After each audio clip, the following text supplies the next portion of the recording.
Hi எல்லாருக்கும் வணக்கம். திருச்சியிலேருந்து உங்கள் இன்ஜினியர் செந்தில்குமார் பேசிகிட்டு இருக்கேன்.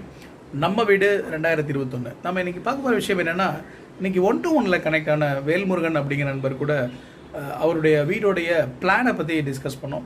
அதில் அடிப்படையில் உள்ள 2-3 விஷயங்களில் சொல்லும்போது அது ஒரு பெரிய மாறுதலுக்கு வழிவகுத்துது.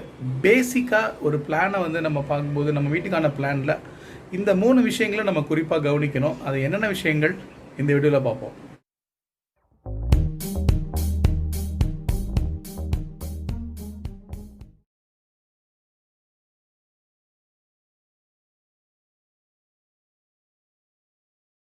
நம்ம வீட்டோட பிளானில் கவனிக்க வேண்டிய முதல் விஷயம் நம்ம வீட்டோடைய என்ட்ரி பாயிண்ட். அதாவது எந்த இடத்துல நம்மளுடைய டைல் போடுற மேல் மட்டம் வருது அப்படிங்கிறது, ப்ளஸ் ரோட் லெவலில் எவ்வளோ உயரத்தில் வருது, நம்ம வீடு ஆரம்பிக்கிற பாயிண்ட்டு ரோட்லேருந்து எவ்வளோ தள்ளி இருக்குது அப்படிங்கிறது. உதாரணத்துக்கு நம்ம ஒரு 3 அடி தூக்குறோம் அப்படின்னா நம்ம ரோட் லெவல்லேருந்து அப்போ நமக்கு உயரம் 3 அடி ஹைட்டில் நம்மளுடைய பேஸ்மெண்ட் டாப் இருக்குன்னா நமக்கு குறைஞ்சது ஒரு 6 படி வேணும். அந்த 6 படி போடுற அளவுக்கு முன்னாடி இடம் இருக்கா அப்படிங்கிறத கவனிக்கணும். இன்றைக்கி நம்ம பெரும்பாலும் என்ன பண்ணுறோன்னா, நம்ம வீடு மனையுடைய அளவில் சுற்றி ஒரு 2 அடி இடைவெளி மட்டும் கொடுத்துட்டு பிளான் பண்ணிவிட்டு அதை பண்ண முடியுமா அப்படின்னு பார்க்குறோம். ஆனால் அந்த 2 அடி இடைவெளி இருக்கும்போது இந்த மாதிரி 3 அடி உயரத்தை நம்ம ரீச் பண்ணுறது கஷ்டம். அப்போ அதுக்கு தகுந்த மாதிரி நம்ம பிளான் பண்ணணும். இதுக்காக தான் முன்னாடியே பிளான் பண்ணிவிட்டு இதை அப்ரோச் பண்ணணும் அப்படின்னு சொல்கிறோம். இதே மாதிரி தான் கார் பார்க் ஏரியாவுக்கும் அந்த ரேம்பும் தகுந்த அளவு உயரத்துக்கு தகுந்த மாதிரி உள்ள தள்ளி அந்த ரேம்ப் இருக்கணும். ஃபைன். ரெண்டாவது விஷயம் கார் பார்க்கிங் ப்ரொவிஷன்ஸ் கொடுக்குற நம்ம என்ன பண்ணுறோம், அங்கே முழுமையாக கார் நிறுத்துறதுக்கு தேவையான அளவு நீளம் இருக்குதா அப்படிங்கிறத என்ஷூர் பண்ணணும். சில இடத்துல கார் பார்க்கிங் வித் படிக்கட்டு ஸ்டேர்கேஸும் அங்கேயே சேர்ந்த மாதிரி இருக்குது. அதில் அந்த படிக்கட்டுடைய முதல் பாயிண்ட் ஏறக்கூடிய இடம் நம்ம பில்டிங் ப்ரொஃபைல் எட்ஜ்லேருந்து பார்க்கும்போது எவ்வளோ தள்ளி இருக்குது, அங்கே உண்மையிலே ஒரு காரை பார்க் பண்ணிட முடியுமா அப்படிங்கிறத முன்னாடியே நம்ம 1 முறைக்கு 2 முறை செக் பண்ணணும். அதுக்கு தேவையான மினிமமான அளவு நம்ம அட்லீஸ்ட் கொடுக்கல அப்படின்னா நாளைக்கு அது எஃபெக்டிவாக அதை கார் பார்க்கிங்காகவும் பயன்படுத்த முடியாது.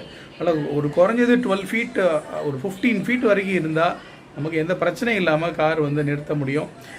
இதை கம்மியாக வச்சுட்டு நம்ம பார்க்கிங் கொடுத்துட்டோம் அப்படின்னா நம்ம ஒரு 2 வீலரோ இல்லை ஒரு சின்ன சைஸில் தான் வண்டி நிறுத்த வாய்ப்பு இருக்குது. நம்ம எஃபெக்டிவாக அது கார் பார்க்கிங்காக யூஸ் பண்ண முடியாமல் போகிறதுக்கான வாய்ப்புகளும் நிறையா இருக்குது. இந்த விஷயத்தை நம்ம கவனிக்கலாம். மூணாவது விஷயம் நம்ம வீட்டில் இந்த லேஅவுட், ஃபர்னிச்சர் லேஅவுட். இப்போ ஃப்ளோர் பிளான் போடும்போது எங்கெங்கே என்னென்ன அறைகள் வருதுன்னு முடிவு பண்ணிடுறோம். இப்போ நம்ம சின்னதாக நம்ம பிளான் பண்ணும்போது டெஃபினட்டாக பூஜாக்குன்னு தனியாக ரூம் கொடுக்குறதுக்கான வாய்ப்பு பெரிய அளவில் இல்லை அப்படின்னு சொல்லலாம். அப்போ இந்த பூஜா கபோர்டு மாதிரி ஒன்று பிளான் பண்ணுறோம், ஒரு ஈஸ்ட் ஃபேஸ் பண்ண மாதிரி பண்ணுறோம் அப்படின்னா அதை நம்ம இருக்கிற வீட்டில் எந்த இடத்துல வச்சா சரியாக வரும் அப்படிங்கிறத நம்ம முன்னாடியே டிராயிங்லேயே ரெடி பண்ணிக்கிறது நல்லது. இந்த இடத்துல வரப்போகுது அப்படிங்கிறது இதர் ஹாலு இல்லை கிச்சனுடைய அளவு கொஞ்சம் பெருசாக இருக்குது, அந்த பக்கம் வாக்வே எதுவும் இடிக்கலை, போயிட்டு வர இடைஞ்சலாக இல்லை அப்படின்னா ஈஸ்ட் வாலில் நம்ம இந்த பூஜா கப்போர்டு அமைக்கலாம். இல்லை ஹாலில் அமைக்கிற இடம் இருந்தால் அமைக்கலாம். ரொம்ப கிராம்படாக நம்ம சின்னதாக பிளான் பண்ணும்போது இது எங்கே ஃபிட் பண்ணுறதுன்னு தெரியாமையே நம்ம ட்ராவல் பண்ணிட்டு இருக்கக்கூடாது. இனிஷியலாக அதுக்குன்னு ஒரு இடத்த ஃபிக்ஸ் பண்ணி அதை மார்க் பண்ணிவிட்டு நம்ம ப்ரொசீட் பண்ணுறது முக்கியம். இந்த மாதிரி ஒரு விஷயமும் ஒரு ரூம்லேயும் எங்கே கப்போர்டு வரப்போகுது, எங்கே லாஃப்ட் வருது, இந்த சைடு லாஃப்ட்டு அதுக்கு கீழே கப்போர்டு, இந்த மாதிரியான விஷயங்களை மார்க் பண்ணிக்கிட்டு நம்ம அப்ரோச் பண்ணணும். இந்த பேசிக்கான 3 விஷயங்கள். இதை தாண்டி இன்னும் ஒரு சின்ன குறிப்பான விஷயம் சொல்ல விரும்புகிறேன். இப்போ நம்ம வீடு லோட் பியரிங் ஸ்ட்ரக்சரில் பண்ணுறோமா இல்லை காலம் போட்டு ஃப்ரேம்டு ஸ்ட்ரக்சராக பண்ண போகிறோமா அப்படிங்கிறதே நம்ம முடிவு பண்ணோம். ஏன்னா நம்ம ஃப்ரேம்டு ஸ்ட்ரக்சராக பண்ணும்போது வீட்டுக்கு நடுவில் வரக்கூடிய சுவர்கள் எல்லாமே 4.5 அங்குல சுவர்களாக நம்ம கட்டிக்கலாம், அரைக்கல் சுவராக கட்டிக்கலாம். ஏன்னா லோடு சுவரில் ட்ரான்ஸ்ஃபர் ஆகாது, பீம் காலம்னு ட்ரான்ஸ்ஃபர் ஆகும். இல்லை நம்ம பழைய டைப்பில் லோட் பியரிங்கில் வானம் எடுத்து கீழே ஃபுல்லாக எடுத்து முண்டுக்கல் போட்டு பண்ண போகிறோம் அப்படின்னா அங்கே டெஃபினட்டாக நம்ம 3/4 அடி சுவர் வேணும்.